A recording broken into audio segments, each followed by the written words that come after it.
తెలుగులో దర్శకత్వానికి హీరోయిజం తెచ్చిన మొదటి దర్శకుడు దాసరి నారాయణరావు. ఏదైనా ముక్కుసూటిగా మాట్లాడే తత్వం ఆయనది. సురేష్ కృష్ణ రజనీతో తన అనుభవాలకు పుస్తక రూపమిచ్చారు. రజనీకాంత్తో తన అనుభూతులను భాషతో నేనుగా పాఠకులకు అందించారు. ఆ పుస్తకావిష్కరణ దాసరి చేతుల మీదుగా జరిగింది. రజనీ సంస్కారాన్ని గుర్తు చేస్తూ ఇప్పటి హీరోలపై, టెక్నీషియన్స్ పై విరుచుకుపడ్డారు. ఎవరి జాతకాలేంటో తనకు తెలుసునని, తప్పకుండా వాటికి పుస్తక రూపమిస్తానని అన్నారు దాసరి.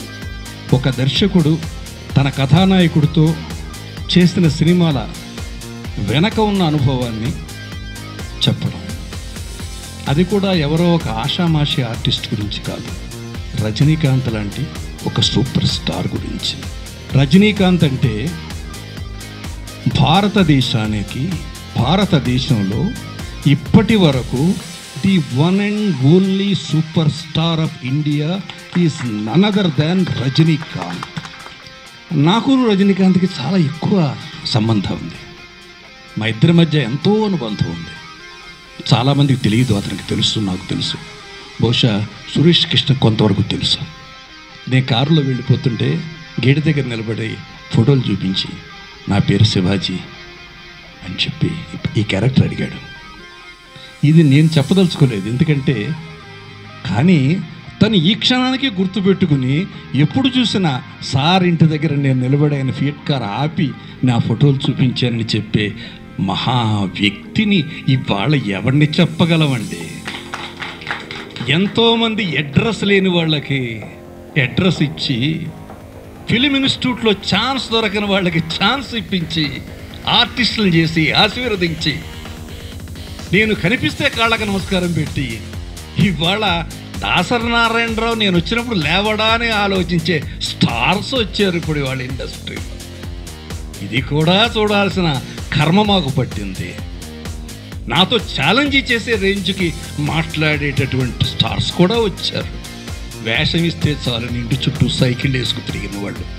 తప్పంట్లా, అది వారి నైజం, ఇది ఇతని సంస్కారం. ఒక స్టార్కి డైరెక్టర్కి మధ్య ఎన్నో జరుగుతాయండి. తెర వెనక ఆఫ్ ది స్క్రీన్ రాయడం చాలా కష్టం. రాస్తే చాలామందికి కష్టం కలుగుద్ది. ఎందుకంటే ఎండుగడ్డి మొలిచిన చోట పచ్చగడ్డిని మొలిపించిన ఒక స్టూడియోని, ఆ స్టూడియో నుంచే బయటికి పంపబడ్డాను. వాస్తవాలు రాయాలా రాయక్కర్లేదా? నా జీవితాన్ని పణంగా పెట్టి కొంత హీరోల జీవితాలు ఇచ్చాను. అది రాయాలా రాయొద్దా? రాస్తా. ఒక్కొక్కరి చరిత్ర రాస్తా, ప్రజలకి వాస్తవాన్ని రాస్తా, కానీ ఎవరిని నొప్పించను. అంచేది ఇది అవసరం, భావితరానికి చాలా అవసరం. ఇవాళ పుస్తకం ఇది, కానీ ఒక 50 సంవత్సరాల తర్వాత ఇది చరిత్ర. ఇవి భావితరానికి కావాలి. ఎందుకంటే ఇప్పుడు కంప్లీట్ పొల్యూట్ అయిపోయిందండి జనరేషన్. మిక్చర్ కెమెరా అంటే తెలియదు, సౌండ్ సిస్టమ్ భుజం మీద మోసుకెళ్ళేమంటే తెలియదు, ప్లేబ్యాక్ అనేది ఏమిటో తెలియదు, పర్పరేషన్ అంటే ఏమిటో తెలియదు, బడ్ జాయింట్ అంటే ఏమిటో తెలియదు, ఆర్క్ అంటే తెలియదు, బ్రూట్ అంటే తెలియదు, మినీ బ్రూట్ అంటే తెలియదు. టెక్నాలజీ పెరిగిపోయిందంటారు. టెక్నాలజీ వస్తువులు పెరిగాయి, ఎక్విప్మెంట్స్ వచ్చాయి, కానీ వాడే విధానం మనకు తెలియదు. సెల్ ఫోన్లో 100 రకాలుగా ఉపయోగించుకోవచ్చు సెల్ ఫోన్ని, కానీ స్విచ్ ఆఫ్ చేయడం, స్విచ్ ఆన్ చేయడం రెండే తెలుసు చాలామందికి. ఇవాళ ఏదో సౌండ్ సిస్టమ్స్ వచ్చేసాయని మనం అల్లుకుపోతున్నాం. ఇవాళ మాయాబజార్ సాంగ్ వేయండి, ఆ మాయాబజార్ సాంగ్కి స్టీరియోఫోనిక్ ఉందా, డిటిఎస్ ఉందా, ఏముంది? సింగిల్ ట్రాక్, పాడేవాడు మ్యూజిక్ వాయించేవాడు, రెండూ ఒకేసారి రికార్డ్ అవుతాయి. టేప్ మీద కాదు, డైరెక్ట్ నెగిటివ్ మీద, ఫిల్మ్ నెగిటివ్ మీద. ఎంతమందికి తెలుసు ఇప్పుడున్న టెక్నీషియన్స్కి? ఆ సౌండ్ చూడండి, ఇవాళ మనకు టీవీలో వస్తుండేదో తెలుస్తుంది తేడా. ఇవాళ ఉందా టెక్నిక్? చివరికి దేని మీదకి వచ్చాం మనం? గత ఏడాది తీసిన సినిమా ఇవాళ మళ్ళీ ప్రింట్ వేస్తే మొత్తం కలర్స్ అన్నీ పోతున్నాయి. మనమా పెరిగామా తరిగామా? ఇవాళ డిజిటల్ అన్నారు. ఏమిటి డిజిటల్? పూర్వం వీడియో పార్లర్స్ అని పెట్టి సినిమాలు వీడియో థియేటర్లో మనం చూసాం, అది ఇవాళ చూస్తున్నది.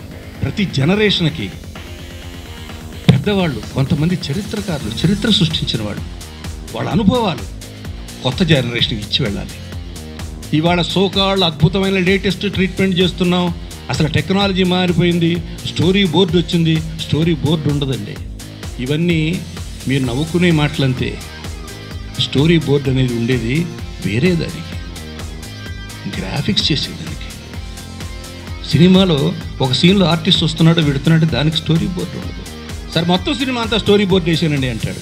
అంటే మాకు తెలియదేమో అని మేము వాడి దగ్గర నేర్చుకోవాల్సిన రోజులు వస్తాయేమో అని భయం వేస్తూ ఉంటుంది. నిజంగా స్టోరీ బోర్డ్, స్క్రీన్ ప్లేకి కరెక్ట్ స్టోరీ బోర్డ్ భాష, బెస్ట్ స్క్రీన్ ప్లే. ఇవాళ ఏ సినిమా అయినా సరే, ఈ సినిమాని ఆంచుకుని నేను పేర్లు చెప్పడం నాకు ఇష్టం లేదు. ఈరోజు వరకు, ఈరోజు రేపు పండగకి రిలీజ్ కాబోయే సినిమాలతో సహా treatment is being copied or influenced by భాష. ఇది మనసులో పెట్టుకున్న తర్వాత మీరు సినిమాలు చూడండి, భాష ట్రీట్మెంట్ కనిపిస్తుందో లేదు.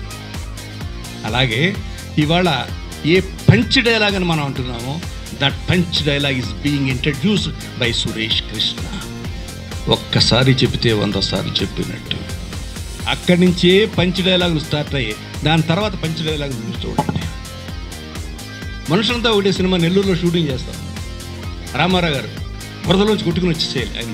ఆయన దెబ్బలేని తగిలి ఆ కుర్రాడిని ఈ రంగు పూసుకోవాలి కాబట్టి చొక్కా మీద తీసుకురమ్మంటే వాడు కొండ కింద నుంచి వెళ్ళాడు. లైట్ పోతా ఉంది. ఏం బ్రదర్ ఏంటి లేట్ అన్నాడు. కాదండి తీసుకొస్తున్నాడు అన్న. ఏం బ్రదర్ వాడు తీసుకొచ్చేది అని అక్కడ బురద కాలవ కంపు చేత్తో తీసుకుని ఆయన అలా అలా రాసుకుని, బ్రదర్ తీసేద్దాం. Can anybody will do it? ఇవి ప్రజలకు అవసరం అంటారా కాదంటారు? ప్రజలకు అవసరమో కాదో నాకు తెలియదు, కానీ ఇండస్ట్రీలో ఉన్న ప్రతి హీరోకి అవసరం. మీరు తెలుసుకోండి, గోల్డెన్ స్పూన్తో వచ్చారు మీరు, మేము కాళ్ళకి చెప్పులు లేకుండా వచ్చాం. That is the difference.